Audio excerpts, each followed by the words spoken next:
One of the most important initiatives is DOGE, and we have cut billions and billions and billions of dollars. We're looking to get it maybe to $1 trillion. If we can do that, we're going to start getting to be at a point where we can think in terms of balancing budgets, believe it or not, something you haven't heard in many, many years, decades actually.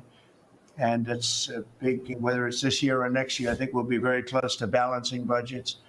And the DOGE is very important. And Elon is here to give you a summary of what's happening, some of the things they found, some of the horrible things they found, some of the theft and fraud, and we call it waste and abuse, but a lot of fraud, and probably some fraud that we're not going to be able to prove is fraud. But when you hear the names and the places where this money's going, it's a disgrace.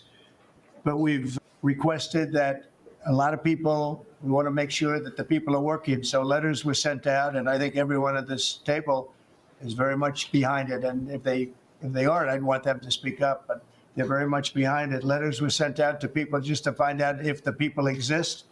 Do they work? Who do they work for? Where are they? Have they been working for other companies or other entities at all? Being paid by the government, so they have two jobs, but they're supposed to have one. And the letter asks some simple questions like, what have you done lately? And if they can answer that, because I can tell you everything I've done for the last long period of time, a lot more than a week. And in many cases, we haven't gotten responses. Usually that means that maybe that person doesn't exist, or that person doesn't want to say they're working for another company while being paid by the United States government. So there's a lot of interesting things. It's very unique, but we have a very unique situation because we have a lot of people that were scamming our country. We have a lot of dishonest people. We have a lot of people that took advantage of a lot of different situations, and we're not going to let that happen. So I'm going to ask if it's possible to have Elon get up first and talk about DOGE, because it seems to be of great interest to everyone. I got elected with a tremendous vote, winning every swing state, winning the popular vote, winning the counties by thousands of counties. I think it was 2,800 to 500, 2,800 counties to 500 counties. Think of that. And so we have a mandate to do this, and this is part of the reason I got elected. I got elected based on taxes and based on many things, the border, but also based on balancing budgets and getting our country back into shape. And this is a big part of it.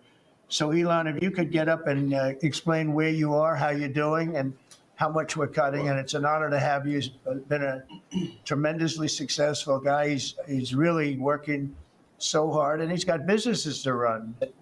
You know, he's sacrificing a lot and getting a lot of praise, I'll tell you, but he's also getting hit, and we would expect that, and that's the way it works. So I'd like to have Elon Musk please say a few words.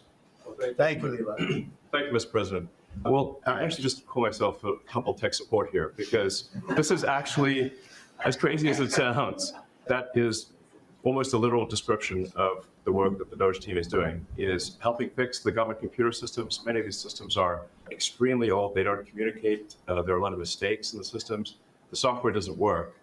The overall goal here with the DOGE team is to help address the enormous deficit. We simply cannot sustain as a country $2 trillion deficits. The interest rates, just the interest on the national debt now exceeds the Defense Department spending. We spend a lot on the Defense Department, but we're spending like over $1 trillion on interest. If this continues, the country will become de facto bankrupt. It's not an optional thing, it is an essential thing. That's the reason I'm here. If we don't do this, America will go bankrupt. That's why it has to be done. And I'm confident at this point, we can actually find $1 trillion in savings. That would be roughly 15% of the $7 trillion budget. And obviously that can only be done with the support of everyone in this room. I'd like to thank everyone for your support. Thank you very much. This can only be done with your support. So it's really, DOGE is a support function for the president and for the agencies and departments to help achieve those savings and to effectively find 15% in reduction in fraud and waste. And we bring the receipts. So people say like, well, is this real? Just go to doge.gov. We line item by line item, we specify each item. We will make mistakes. We won't be perfect, But when we make a mistake, we'll fix it very quickly. So, for example, with USAID, one of the things we accidentally canceled very briefly was Ebola, Ebola prevention. I think we all want Ebola prevention. So we restored the Ebola prevention immediately, and there was no interruption. But we do need to move quickly if we're to achieve a $1 trillion deficit reduction in financial year 2026. It requires saving $4 billion per day, every day, from now through the end of September. But we can do it, and we will do it. Thank you. Would you have any questions of Elon while we're on the subject of those? Because we'll finish off with that. And if you would have any questions, please ask. You could ask me or Elon. Go ahead, please. Thank you, Mr. President. Thank you, Mr. Musk. I just wanted to ask you that President Trump put out a Truth Social today saying that everybody in the cabinet was happy with you. I just wondered if you had heard otherwise, and if you had heard anything about members of the cabinet who weren't happy with the way things were going. And if so, what are you doing to address those any dissatisfaction? And let the cabinet speak just for a second. Yeah, exactly.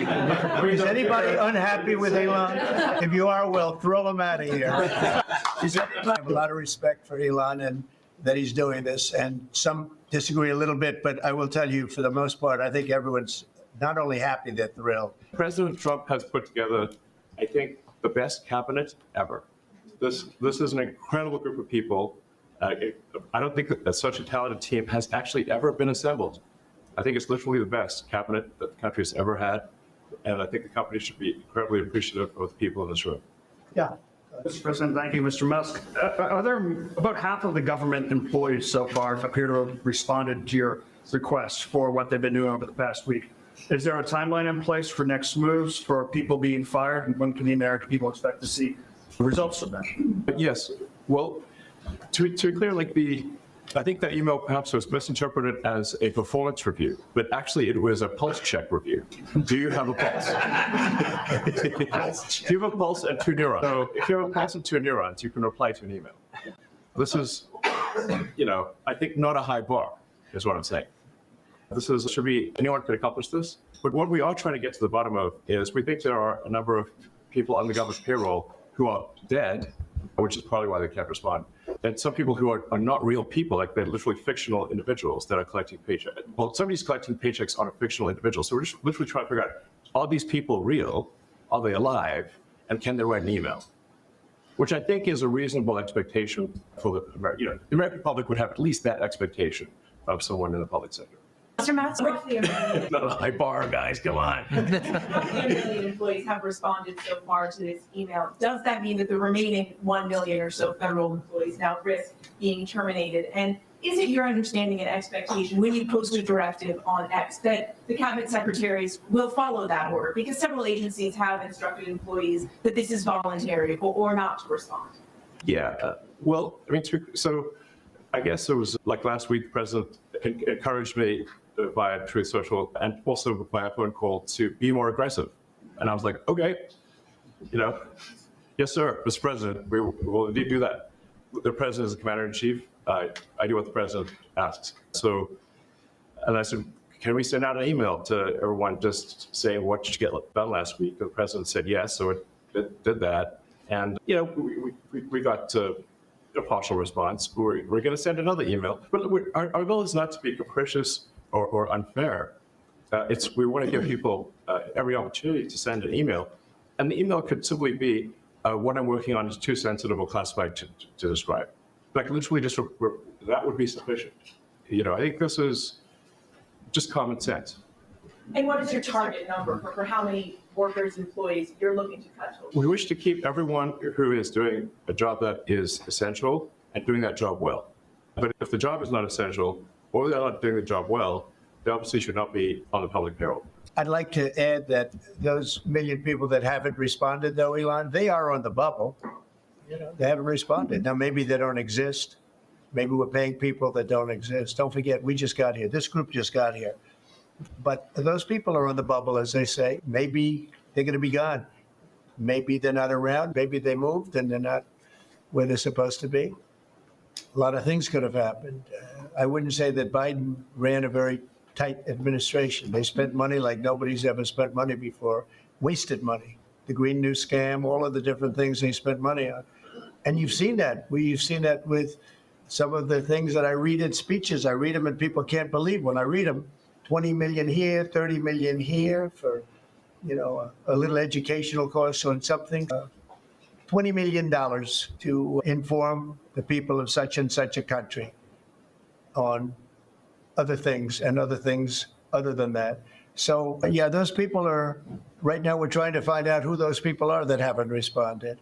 Now, there'll be some agencies, like Marco has people within state that are right now doing very classified, very confidential work, and we understand that. We've talked, and, we're being a little more surgical. And Marco's doing a lot of things himself. And some of the secretaries are. We're going to be going to them. We're going to be talking about it today. We're going to ask them to do their own DOGE. In other words, they'll look in their group and I spoke with Lee Zeldin, and he thinks he's going to be cutting 65% or so of the people from environmental. And we're going to speed up the process too at the same time.